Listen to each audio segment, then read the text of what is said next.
नमस्कार किसान भाइयों। धान की फसल अधिकतर जगह पर अब 30 दिन से लेकर 50 दिन के बीच में पहुंच चुकी है और आज अपन इस वीडियो में बात करेंगे कि अगर आपकी फसल पीली पड़ रही है, उसकी ग्रोथ रुकी हुई है, उसके अंदर जो टिलर्स हैं, जो कल्ले हैं ना, वह आपके मन मुताबिक नहीं बन पाए हैं। इसके अलावा इस टाइम के ऊपर आने वाली सबसे खतरनाक सुंडी, पत्ता लपेटक तथा तना छेदक, उसको हम एक स्प्रे में किस तरह से कंट्रोल करें, या फिर आपकी फसल 30 दिन के बाद बहुत जबरदस्त एकदम हरी भरी है, उसके जो टीलर्स है ना, उनकी संख्या भी बहुत ज़्यादा हो चुकी है, लेकिन इसके अंदर एक प्रॉब्लम देखने को मिल रही है कि उसकी जो ग्रोथ है ना, वो बहुत तेजी से हो रही है। हमें आशंका है कि आगे चलकर हमारी फसल गिर सकती है। तो उसकी जो अभी इस टाइम के ऊपर जो ताकत है ना, उसकी जो ऊर्जा है, उसको हम किस तरह से बालियों के अंदर कन्वर्ट करें। और टिलर्स तो हमारे बहुत ज़्यादा बन चुके हैं, लेकिन ये जो टिलर्स है ना, वो प्रोडक्टिव टिलर्स के अंदर किस तरह से कन्वर्ट हो। धान के पौधे के अंदर एक तरफ तो जहां टिलर्स की संख्या बढ़ रही होती है और दूसरी तरफ उन टिलर्स के अंदर बालियों का निर्माण हो रहा होता है।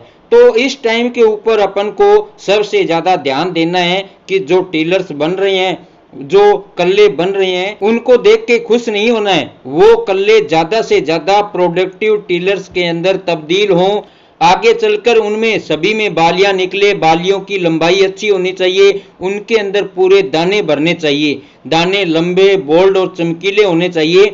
उसके लिए हमें इस टाइम के ऊपर इन 20 दिनों के अंदर क्या कुछ करना है, कौन से इसके अंदर खाद देने हैं, कौन सा हमें स्प्रे करनी है, या फिर इस टाइम के ऊपर पत्ती लपेटक, तना छेदक सुंडी है ना, उसको हम किस तरह से एक स्प्रे में कंट्रोल करें। तो नमस्कार किसान भाइयों, मैं हूं प्रमोद कुमार और आप देख रहे हैं देश का सबसे विश्वसनीय फार्मिंग यूट्यूब चैनल द कृषि चौपाल। किसान भाइयों, आपने वीडियो को लाइक नहीं किया है तो प्लीज वीडियो को लाइक और दूसरे किसान भाइयों तक इस वीडियो को ज्यादा से ज्यादा शेयर जरूर कीजिए। तो किसान भाइयों, अब शुरुआत करते हैं। अपन सबसे पहले बात कर लेते हैं कि अगर आपकी फसल इस टाइम के ऊपर 30 दिन से लेकर 50 दिन के बीच में पहुंच चुकी है और अभी आपकी फसल की जो ग्रोथ है वो कम हुई है, या फिर फसल पीली पड़ रही है। पीलापन दो तरह का दिखाई देगा। एक तो पौधों की पत्तियां है ना, वो पीली पड़ रही होगी, पीली पड़ने के साथ उस पर जो है आपको जंग जैसा दिखाई देगा। दूसरे जो लक्षण दिखाई देंगे आपको, पौधे की पत्तियां है ना, वो पीली भी होगी, पीली के साथ साथ ऊपर से भूरी भूरी सी, सफेद सी दिखाई देगी। तो इन दोनों के अलग अलग सिम्टम्स हैं, इन दोनों में अलग अलग पोषक तत्वों की डेफिशिएंसी है। इन दोनों को अपन पूरा करेंगे। उससे पहले मैं आपको बताता हूं कि अगर आपने अपनी फसल के अंदर 30 दिन से पहले पहले जो हमने पिछले वीडियो के अंदर आपको जो बताया था कि दोबारा आपको खाद देना है, एक 10 दिन की अवस्था के ऊपर और दूसरा 20-25 दिन की अवस्था पर, अगर आप वो खाद दे चुके हैं अपनी फसल के अंदर, zinc, magnesium sulphate, ferrous sulphate, sulphur और जो मैंने आप लोगों को पीछे बताया था क्लोरोपाइरीफॉस, वो मिलाकर आपने दे दिया होगा, तो निश्चित तौर पर आपकी धान की फसल है ना, इस टाइम पर एकदम लस ग्रीन होगी। उसके अंदर निकलने वाले जो टिलर्स हैं, उनकी जो संख्या है वो भी बहुत शानदार, बहुत ज्यादा होगी। लेकिन अभी भी लड़ाई बाकी है। टिलर्स की संख्या तो आपने बढ़ा दी, लेकिन ये जो टिलर्स है ना, उनको अब हमें प्रोडक्टिव टिलर्स के अंदर कन्वर्ट करना है। उसके लिए अब अपन को क्या करना है, अगर आपकी फसल के इस टाइम के ऊपर हाइट बहुत तेजी से बढ़ रही है और आपको लग रहा है और आपको ये अंदेशा है कि आगे चलकर हमारी फसल आड़ी न गिर जाए, तो हमें अपनी फसल की जो हाइट है उसको रोकना होगा। उसको रोकने के लिए हमें इस टाइम के ऊपर पीजीआर का उपयोग करना है। लेकिन उससे पहले हमारे पास बहुत से किसान भाइयों ने जो है कमेंट करके बताया कि अब हमारी जो फसल है 30 दिन की हो चुकी है, लेकिन अभी तक हमारी फसल के अंदर पीलापन है, फसल की बढ़वार रुकी हुई है, उसकी ग्रोथ है ना, वो मन मुताबिक नहीं है और उसके अंदर जो टिलर्स की संख्या है ना, वो भी कम है। तो उन किसान भाइयों के लिए अभी मैं आप लोगों को एक फॉर्मूला बताने जा रहा हूं। देखिए, अभी पीलापन दो तरह का होगा। एक पीलापन होगा जिसमें आपकी फसल की जो पत्तियां है ना, ऊपर से पीली होगी, साथ ही उसके अंदर जंग सा आपको दिखाई दे रहा होगा पत्तियों के ऊपर। तो आपकी फसल में निश्चित तौर पर जिंक की डेफिशिएंसी है। जिंक की डेफिशिएंसी के लिए या तो आप यूरिया के साथ, अभी पीछे आपने जिंक नहीं दिया है तो 21% वाला लगभग 10 किलो जिंक, साथ ही लगभग 3 किलो सल्फर 80% वाला, उसको मिलाकर अच्छी तरह मिला लीजिए और अपने खेतों के अंदर खड़ी फसल के अंदर यूं छिटक दीजिए। निश्चित तौर पर आपकी फसल के अंदर जो जिंक डेफिशिएंसी होगी ना, वो पूरी हो जाएगी। या फिर जिंक डेफिशिएंसी पूरी करने के लिए अभी मैं आप लोगों को एक फॉर्मूला बताऊंगा ऊपर से स्प्रे करने का।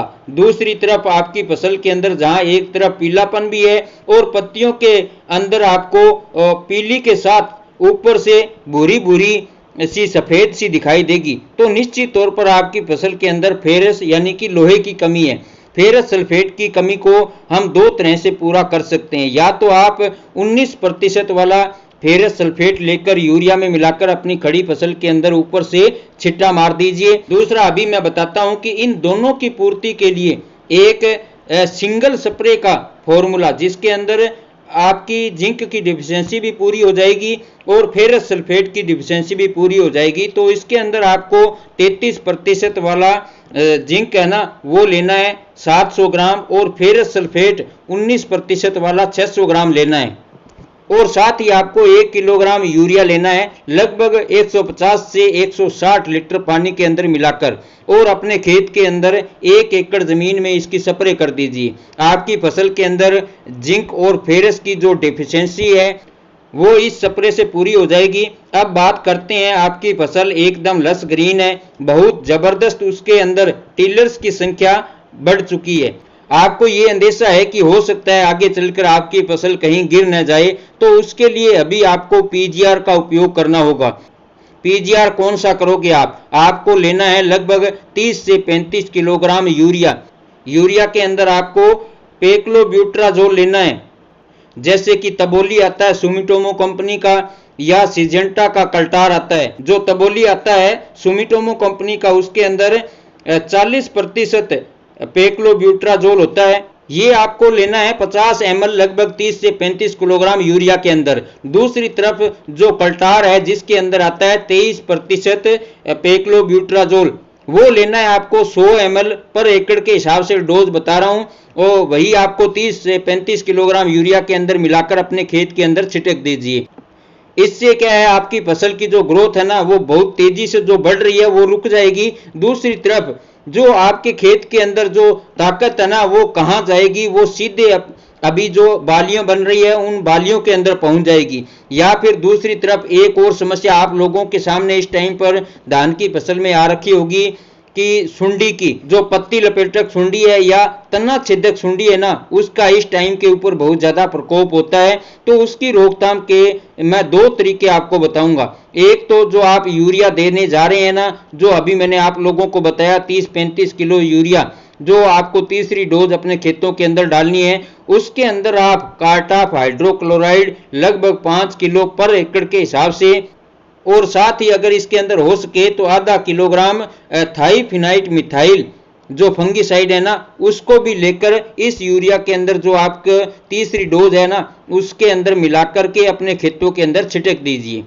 एक तरफ तो आपकी फसल के अंदर जो लगने वाली सुंडी की प्रॉब्लम है वो भी कहीं ना कहीं रुक जाएगी, जड़ों के अंदर जो प्रॉब्लम होगी वो भी रुक जाएगी। दूसरी तरफ आगे चलकर एक और गंभीर बीमारी का जो संकट पैदा हो जाता है हमारी धान की फसल में, वो है फंगस जनित बीमारी, चाहे वो किसी भी तरह की हो, तो उससे भी कहीं ना कहीं अपन जो शुरुआत में प्रिकॉशन मिल जाएगा। जो हम थाइफिनाइट मिथाइल रोको के नाम से आती है, या फिर और भी बहुत सी कंपनियां दे रही हैं, उनको अगर अपने खेतों के अंदर दे देंगे तो ये फंगीसाइड पौधों की जड़ों के अंदर जाएगा और जड़ों से ये पौधों के अंदर पहुंच जाएगा। अब ये तो हुआ दानेदार इंसेक्टिसाइड जो हमें नीचे से देना है। अब बात आती है ऊपर से स्प्रे करने की। अब ऊपर से स्प्रे करने के अंदर 2-3 टेक्निकल बताता हूं। एक तो आप कोराजन ले सकते हो 60 से 70 ml, इसके साथ आप इमामेक्टिन बेंजोएट 80 ग्राम से लेकर 90 ग्राम पर एकड़ जमीन के हिसाब से मैं आप लोगों को डोज बता रहा हूं, इन दोनों को मिलाकर अपने खेत में स्प्रे कर सकते हो।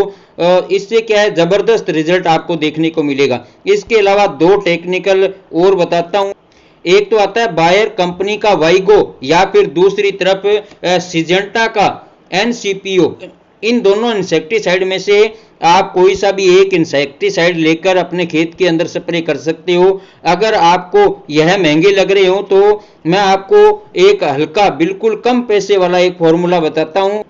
उसके अंदर आपको 75% वाला जो कार्टाफ हाइड्रोक्लोराइड है वो लगभग 150 ग्राम लेना है, और इसी के अंदर आपको 80 से 100 ग्राम इमामेक्टिन बेंजोएट मिला लेना है, और इनको आपको क्या है लगभग 150 से 200 लीटर पानी के अंदर घोल बनाकर अपने खेत के अंदर स्प्रे कर देना है। निश्चित तौर पर आपकी फसल के अंदर लगे हुए किसी भी तरह की जो सुंडी हो, चाहे वह पत्ती लपेटक सुंडी हो या फिर तना छेदक सुंडी हो, वो कंट्रोल हो जाएगी। तो किसान भाइयों, जैसे अब आपकी फसल 30 से लेकर 50 दिन के बीच की अगर आपकी फसल है तो इस दौरान आप जो मैंने ये 2-3 काम बताए हैं इनको आप अपनी फसल में कीजिए। इनसे क्या है आपकी जो फसल है उसकी जो ग्रोथ भी अच्छी होगी, और जो टिलर्स है ना जो बन रहे हैं वो उनमें जो बालियां है ना वो भी बहुत जबरदस्त आएगी। तो किसान भाइयों, उम्मीद करता हूं आपको हमारी जो जानकारी है वो पसंद आएगी, और यदि हमारी जानकारी आपको अच्छी लगे तो वीडियो को लाइक और ज़्यादा से ज़्यादा शेयर जरूर करें। धन्यवाद।